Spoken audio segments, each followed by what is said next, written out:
साहब हमारे बेटियों को कपड़े उतारा जाता है, किसी के मुंह से आवाज़ नहीं निकलती है। हमारे बेटी ऋतु सिंह जी 6 महीने से बैठी है, हमारी बेटी हाथरस की, उसको मारा जाता है। और उसके बाद में देख रहे जहाँ वहाँ हमारे भाई खेती वाले भाई को खालिस्तानी कहते हैं, हमारे आदिवासी भाइयों को ये लोग नक्सलाइट कहते हैं।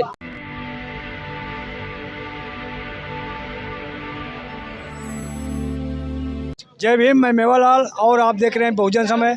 मैं आज बुराड़ी थाना के सामने पे आया हूँ। ऋतु सिंह जी के प्रोटेस्ट हो रहा है, तो उस प्रोटेस्ट में हमारे साथ जो साथी हैं ये हमें मिले यहाँ पे थाने के सामने, तो इनसे सारी जानकारी लेता हूँ कि ये कहाँ से आए हैं। इतने एज में इनको घर में रहना चाहिए, लेकिन आज इनके अंदर कितना जुनून, आज नौजवान बने हुए हैं कि आज प्रोटेस्ट करने के लिए ऋतु सिंह के प्रोटेस्ट में आए हुए हैं। मैं कह रहा हूँ कि जो आपको ताकत आई है वो प्रोटेस्ट करो इतनी उम्र में, तो ये आपको हिम्मत कहाँ से आई वो पहले बताइए। देखिए साहब, आज हमको जो कुछ भी मिला हुआ है, हमारे कई संतों ने अपनी कुर्बानी कर दी, कई हमारे थोर पुराने ने अपने बलिदान दे दिया। उसके बाद में जिस महात्मा ने आज़ादी दिला के दी 30 जनवरी 1948 को, उनको भी मारा गया। और उसके बाद में बाबा साहब के 4 बेटे मरने के बाद में हमें 26 जनवरी 1950 को आज़ादी मिली। और उसके बाद में बाबा साहब ने हमें 4 अधिकार जो दिए हुए हैं, वो है कारपोरेटर सेक्टर, उसके बाद में जुडिशनरी, उसके बाद में ब्यूरोक्रेसी और उसके बाद में प्रेस मीडिया। और बाबा साहब ने हमें डेमोक्रेसी कैसी होती है वो पढ़ाया। और बाबा साहब ने बताया कि भाई साहब, आपको समता, स्वतंत्रता, बंधुत्व और प्रेम इस देश में रहना है।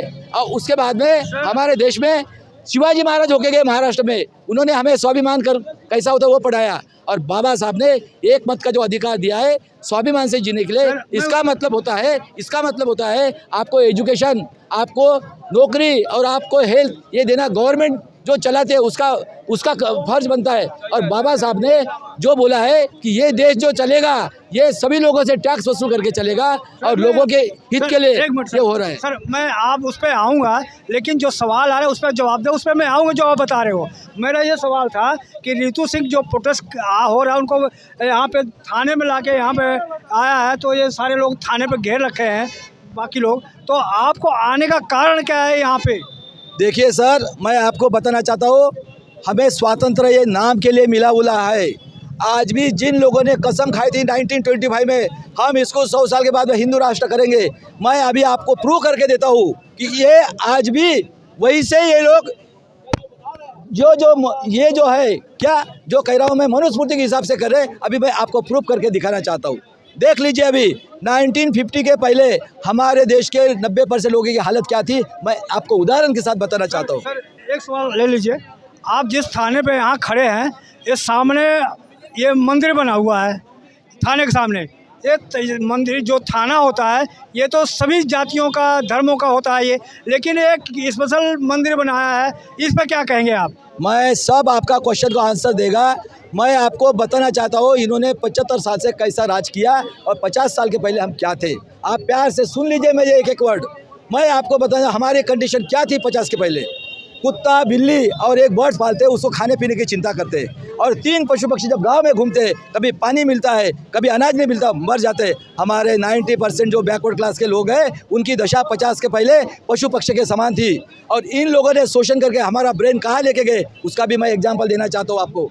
देख लीजिए, 21वीं सदी में मेरी बेटी कहती है मुझे बच्चा नहीं चाहिए, उसको बेटा नहीं होता है, बच्चे नहीं होते। हमारी माँ अगर बोलती बच्चा नहीं चाहिए तो हम पैदा भी नहीं हो सकते थे। और हमारे बाप मेहनत से पढ़ाया नहीं रहता और उन्होंने खाना नहीं खिलाया रहता। ये वर्ल्ड के अंदर में हमारे उपका जितना माँ बाप का है उतना किसी का नहीं है। अभी देख लीजिए भाई साहब, हम पशु पक्षी है। उसके बाद में देखिए, मैंने ज्वारी, चावल और गेहूँ प्लास्टिक के बनाए और एक रबर का पीस जो है चिकन जैसा बनाया और छोड़ा मैंने तो वो कुत्ता भी नहीं खाता है और पक्षी भी नहीं खाता है, पक्षी भी नहीं खाता है।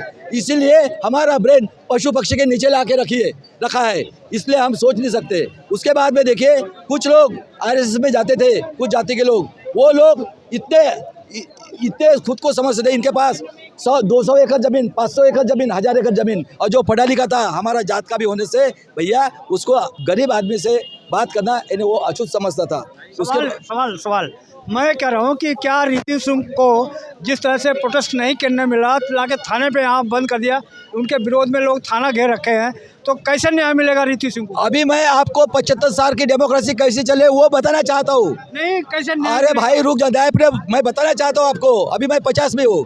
52 में पहले इलेक्शन हुआ इंडिया में। SC ST OBC के लोग पढ़े लिखे थे क्या?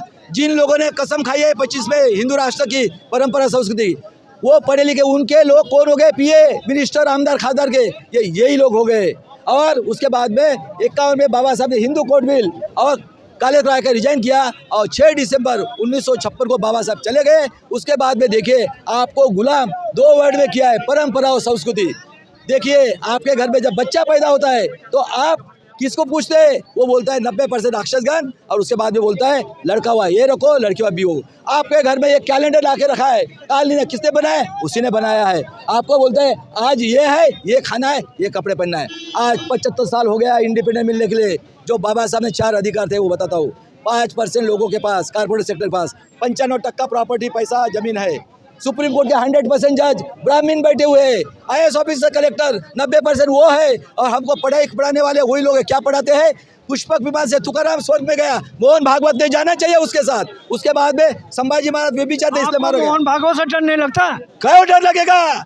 मारो गोली मुझे। मेरे महाराष्ट्र के अंदर 40 साल से 33 जातियों के साथ अन्याय हो रहा है, ये मोहन भागवत कर रहे हैं, RSS कर रहा है। उसके बाद में देखिए हम जब इंटरव्यू देते हैं, इंटरव्यू में देते हैं, उसके बाद 1% पे वही बैठते हैं और भर दे के बाद में वही जलाते हैं। हमें गुलाम बना कर रखा है। मेरे 3 क्वेश्चन है वर्ल्ड के अंदर में।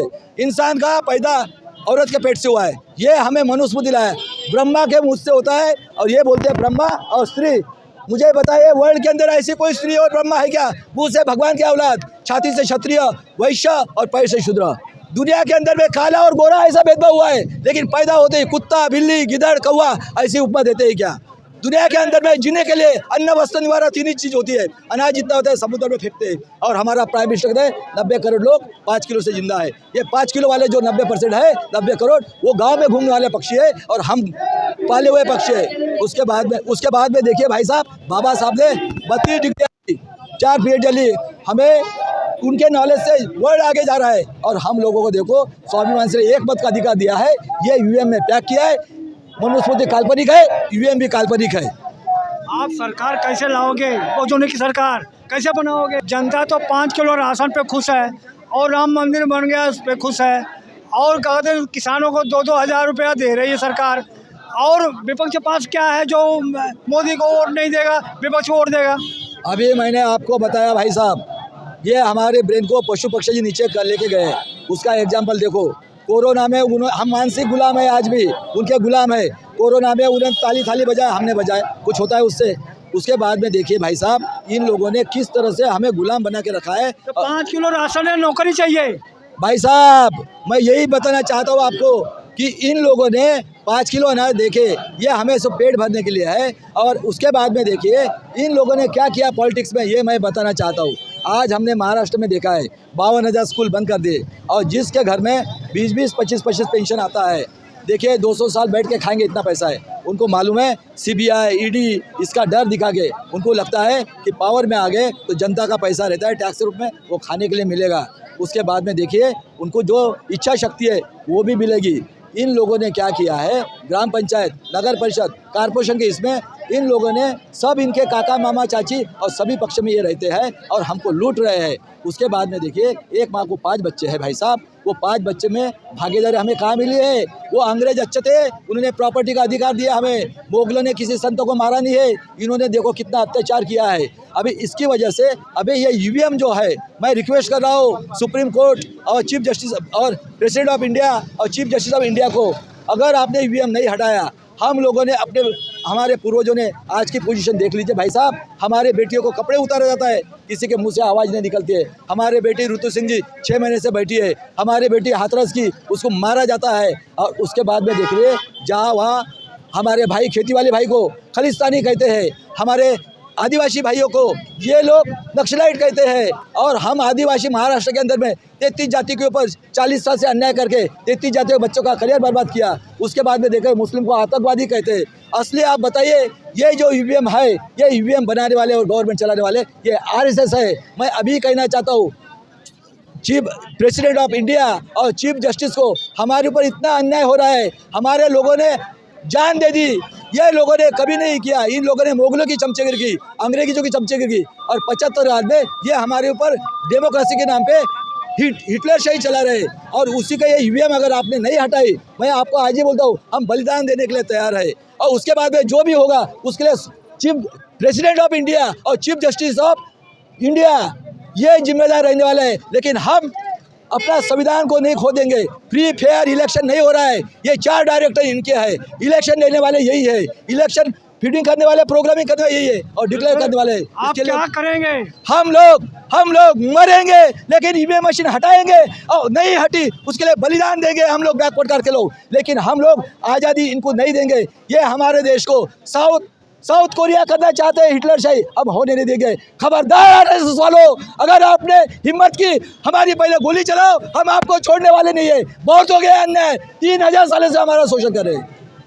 तो आप महाराष्ट्र से क्या? मैं महाराष्ट्र से आया हूँ, मैं आज भी बोल के रखता हूँ, अगर किसी में हिम्मत है, मेरे बाल को धक्का दिखाओ। मेरे समाज, शेड्यूल ट्राइब समाज, मुस्लिम समाज और बाबा साहब आपको छोड़ने वाला नहीं है। अभी भी समझ जा भागवत और माफी मांग की, और ईवीएम हटा, अभी भी मौका है। हम बलिदान देंगे, 90% लोग, 10 करोड़ लोग मरेंगे, लेकिन ईवीएम को हटाएंगे। धन्यवाद। तो ये थे महाराष्ट्र से आए हुए हैं थे रितु सिंह जी के प्रोटेस्ट में। इनके विचार से आप कितना सहमत हैं? हमारा प्रयास कैसा लगा? अगर हमारा प्रयास आपको अच्छा लगे तो हमारे चैनल को सब्सक्राइब करें, लाइक करें, कमेंट करें। आपका छोटा सहयोग हमें मजबूती लाएगा और हमारी पत्रकारिता में निष्पक्षता लाएगा। मैं मेवालाल, बहुजन समाज। अगर आपको लगता है कि हमारा काम बहुजन समाज के लिए महत्वपूर्ण है, तो आप हमें आर्थिक सहयोग के लिए सीन दिखाए गए QR कोड स्कैन और फोन पे और गूगल पे और UPI और बैंक अकाउंट में कर सकते हैं। फोन पे, गूगल पे 9250529129, UPI 9250529129 bank account state bank of India AC 104299462008, IFSC code SBIN 00066563। आपका छोटा से छोटा सहयोग समाज और हमें और मजबूत करेगा, जिससे हमें बहुजन पत्रकारिता में और निष्पक्ष बनाने में मजबूत करेगा। जय भीम, जय भारत।